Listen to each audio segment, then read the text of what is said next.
Alrighty guys, what's up? Gonna do a little bit of full self-driving at night. Technically it's the morning. Here we go. Got a 24-minute drive to work today. Take this down. Okay.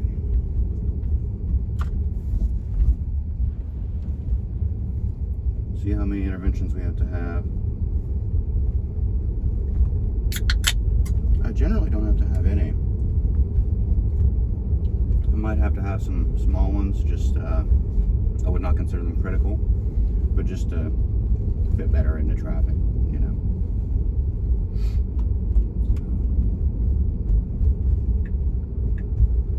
So far so good.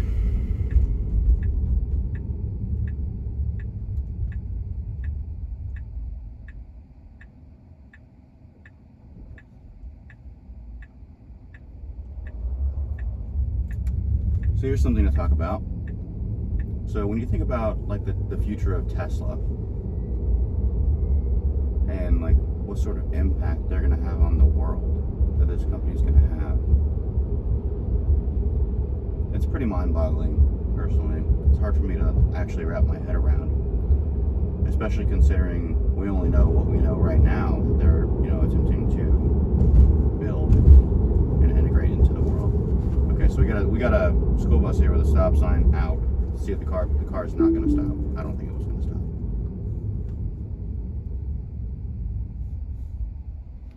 So that's one intervention, guys. Unfortunate, but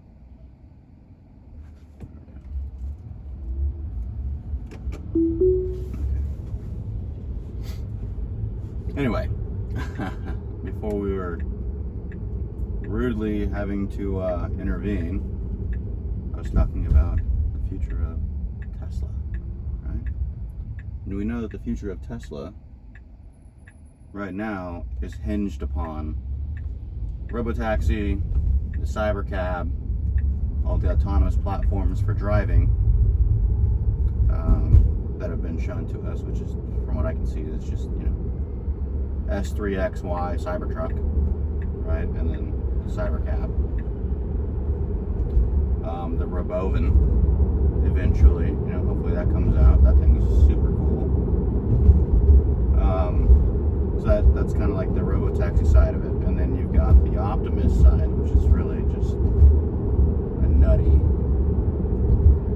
nutty attempt at, you know, humanoid bots. And then on the side, you know, Tesla's buying all these GPUs to train their neural nets on. And, you know, the thing about neural nets is we don't really know what we're doing, or like what the neural nets are doing specifically. We're training them based on algorithms, but how they work is kind of, you know, beyond our comprehension as to how the computer actually makes its decisions and how it decides to train. So it's kind of a scary thought. You know, I've heard these Optimus bots are going to be like 5'6", 5'8", something like that. 156 pounds is what I think Optimus version 3. I think that's the characteristics it has with respect to height and weight. And yeah, it's an interesting thought. You know, a thought experiment with Optimus specifically, or even if you can put Robotaxi in it, because it really seems like Tesla is just like going after the labor market, really. It's just trying to make everything's cheaper for everyone. At the same time, like displacing workers, but also creating tons of deflation in the economy.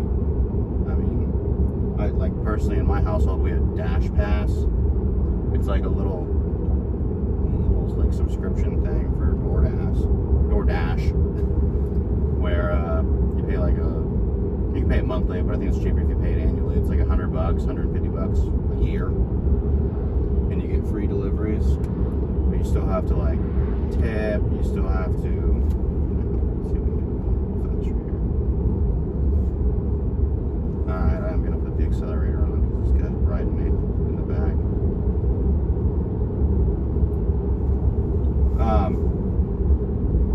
Anyway, yeah. yeah, so the Dash Pass, it makes everything cheaper, you know, but at the same time, you still have to tip.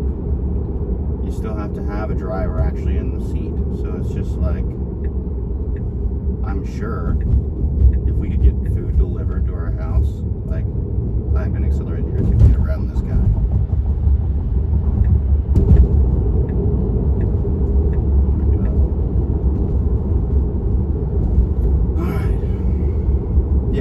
So, I mean, I would get my food delivered all the time, like every night. If I didn't have to pay for a tip, and I found places that had like ridiculously healthy food, like food with like very low sugar, very low glucose, very low, you know, not processed foods, just like very few ingredients in their meals. You know, seasoning obviously, but like few ingredients. There's not very many of those right now, to be honest with you. At least in Wichita there's not. There's a whole bunch of fried food places, but you know, some fried chicken, you can find it here. If you want a burger, yeah, sure, but it's kind of like, where do you go for the healthy stuff? That's neither here nor there.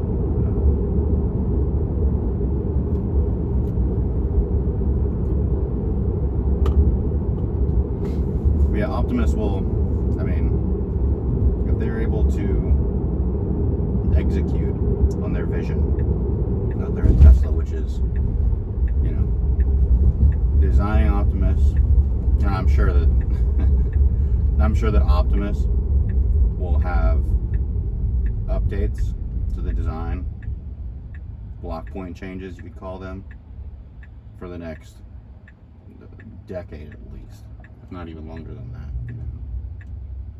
Where it'll just keep getting better and better and better from a hardware perspective, and then it'll obviously continue to get better and better from the software perspective as well. Because I guess I'm going to accelerate here.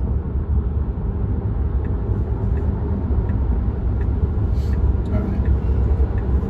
Yeah, from a software perspective, they're just like going to keep training this thing, and they're going to, from a software and hardware actually, like capability standpoint, from both, they're constrained by both of those. Basically, they're going to sell them to the public or to businesses based on use case. So, you know, if initially the Optimus can only, say all it can do is put tape on boxes or something, you know, like that's what they're going to have to do. And then from my research that I've done, it looks like their production is going to be constrained by the application of the bot in the real world, at least to start off with. You know, it's hard to imagine,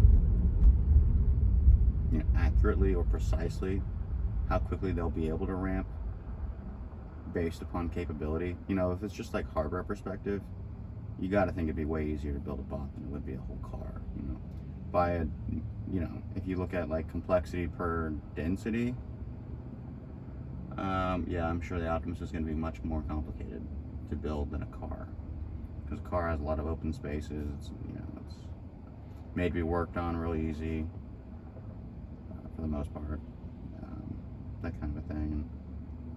But like this car that I'm in, this Model 3, weighs 4,000-ish pounds, you know, and this Optimus bot's going to weigh 156.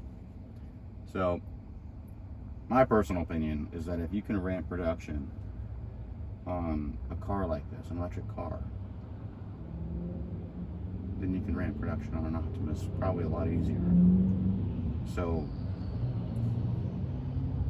yeah, it being production constrained, I feel like is just going to be constrained on application in the real world. So basically, as the Optimus gets smarter, they can ramp up production more. Then it gets smarter, they ramp up production more, that kind of a thing. And you know, that brings me to like the Tesla diner, where it's like, I have friends from high school. You know, I graduated in 2012, so I'm old. I'm in my 30s. That still work in fast food restaurants. You know, some people in my family as well, and the family members I try to talk them into getting into a different industry. But I've kind of dropped Anyway, but I still don't think it's a good idea to be in the fast food industry right now.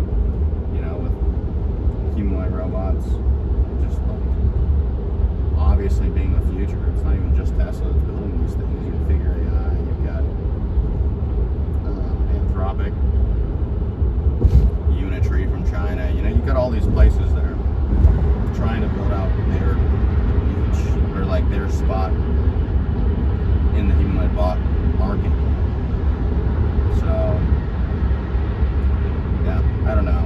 It's, I think the Tesla diner is going to be ran by all bots, like, very soon.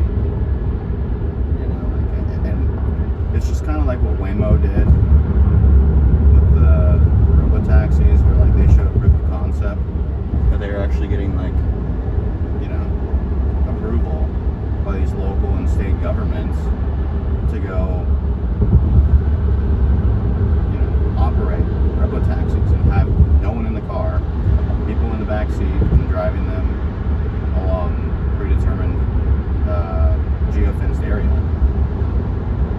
You know, so it's like, and this is kind of similar to the Tesla diner, where it's like, I don't see Tesla making a whole bunch of money from this Tesla diner. Maybe I'm wrong. Maybe they're going to build these all over the country in like big cities. And I know the Tesla diner is busy, but it's just like, with respect to the rest of their, like, what they do, with robotaxis, electric cars, energy business, you know, they build their own chips, they got the Optimus bot, all these things. It seems like the Tesla diner kind of seems like a little bit of a side quest, but really what it could be is, and what I think it is, I think it's them showing proof of concept that these things can run a business, and specifically a restaurant. And if it can run a restaurant, you know, a Tesla diner restaurant, what's going to stop it from running a McDonald's? You know, like, what is literally going to stop Bob's from taking over your local McDonald's? You know, they've already dumbed down the menu at McDonald's heavily. Like, when I was, you know, a teenager, or even early 20s, 10 years ago, like, you know, pretty good options. That's not good options at McDonald's, but like, you had a lot more options than you do today. Like, where's the snack wrap? You know, where's the McRib? Where's the big and tasty for the OGs around here? You know, they got rid of a lot of you know, options on the menu. And here we are today, 2025, the dumbed down menu. Why is that? You know, I don't think it's because the people there couldn't make the food, or they couldn't acquire the materials for the people to make the food. I think everyone sees automation coming. You already walk into McDonald's and there's those touch screens where you can touch and order your food. That way you don't need to talk to the cashier. It's much faster. I like doing it. I wish it wasn't. I wish it was no contact. There was a way to not have a touch screen. You can obviously use your phone.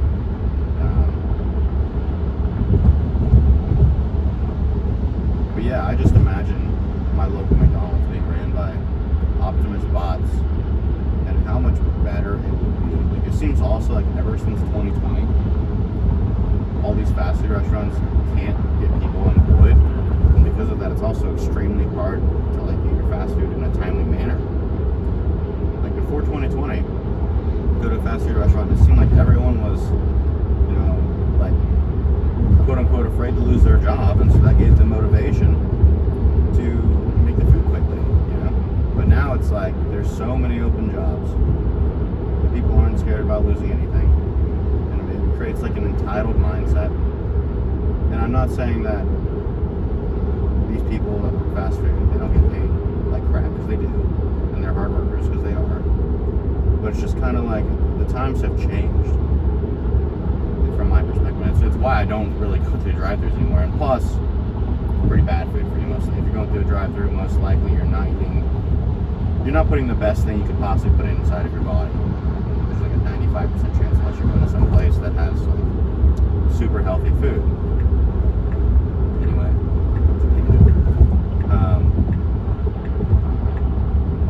so just thinking about the applications of this Optimus bot just blows my mind. Another little thing that I was thinking about the other day is like, could you imagine if you had an Optimus bot or even any humanoid robot, for that matter. But like, it might be easier just to think of it as Optimus. Okay, and you programmed it to have free will,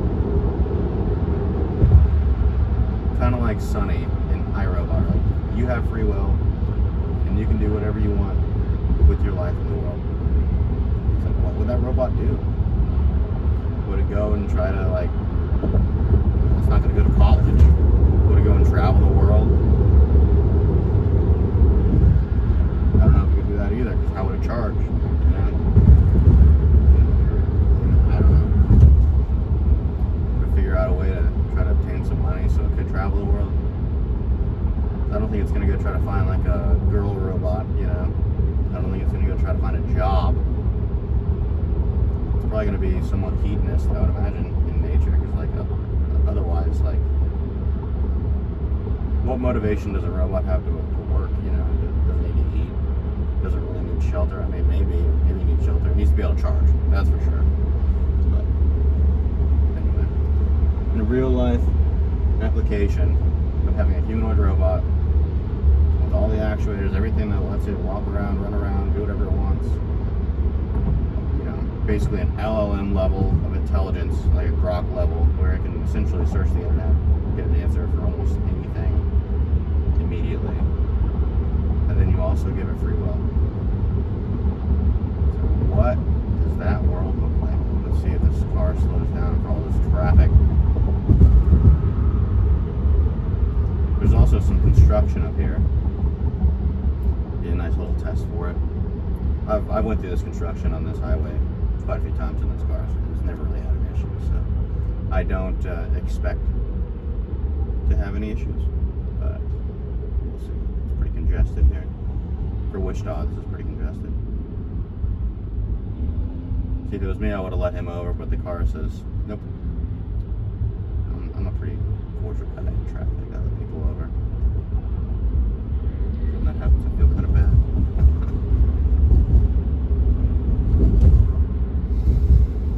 Yeah, so that brings me kind of like my third topic that I wanted to bring up to you guys today, and that's like what Tesla's going to be doing post Robotaxi and post Optimus execution, right?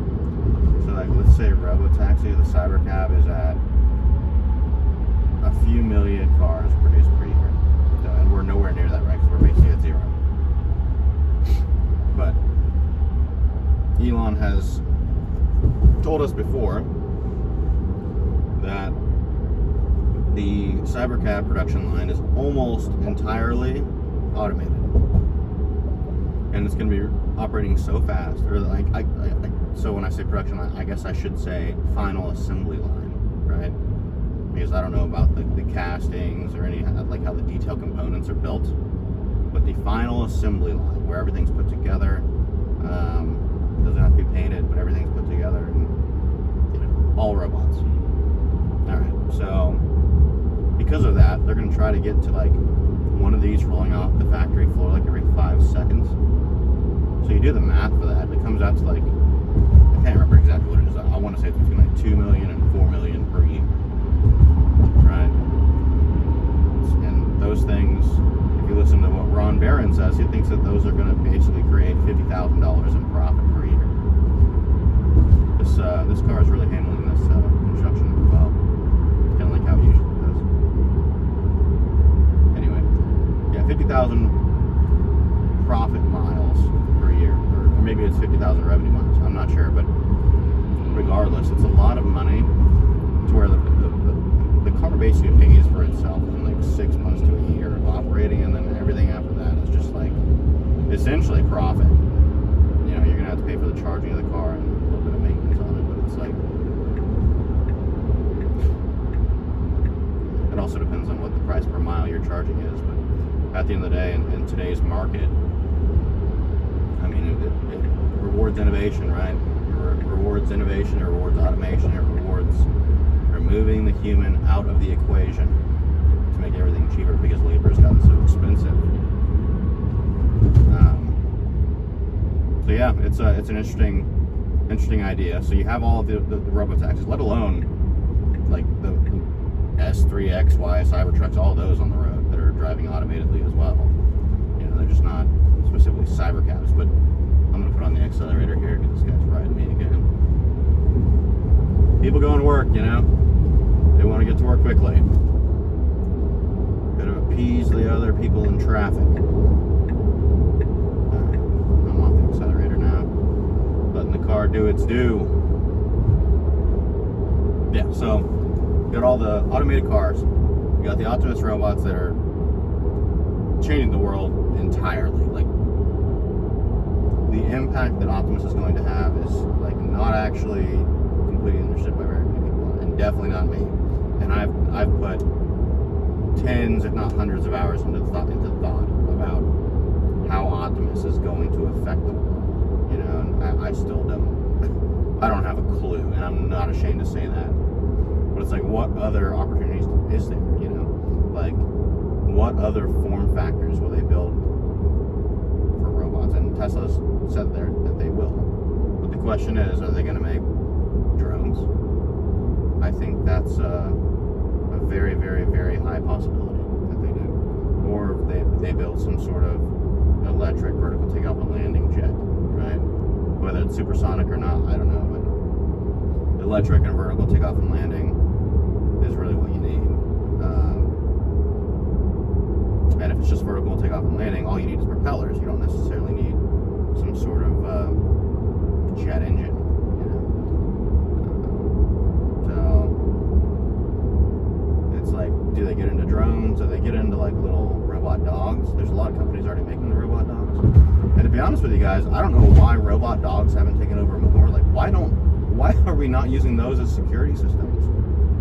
You know, like, why aren't robot dogs in my yard right now to make sure that no one's messing with my house or my family where I live? You know, whether it be robot dogs, Optimus, whatever. That is one of my favorite things to come out of this. Is like how much safer my house is going to be. And I live in a good neighborhood, but even like a couple weeks ago, I got ding-dong ditched, you know, like twice, and it was by like, not like 10-year-olds, they were like 20, 25-year-olds. They had tattoos, and it made us feel very uneasy, you know, even being in a very good neighborhood. So it's just one of those things, like, it seems like the opportunities for automation and to help humans in their daily life is just insane. And it's going to change everything for us. So, yeah, guys, if you're still here, thanks for staying on to the end of the video. Don't forget to like and subscribe for sure if you enjoy this type of content. I'm going to be making videos like this pretty often, you know, showing how the Tesla does. You can kind of see today, no real interventions other than the school bus. For some reason it didn't stop at the school bus, but every other intervention was just for convenience. So, we're looking good. Alright guys, well, have a good day. Thanks again for watching. Alright, bye.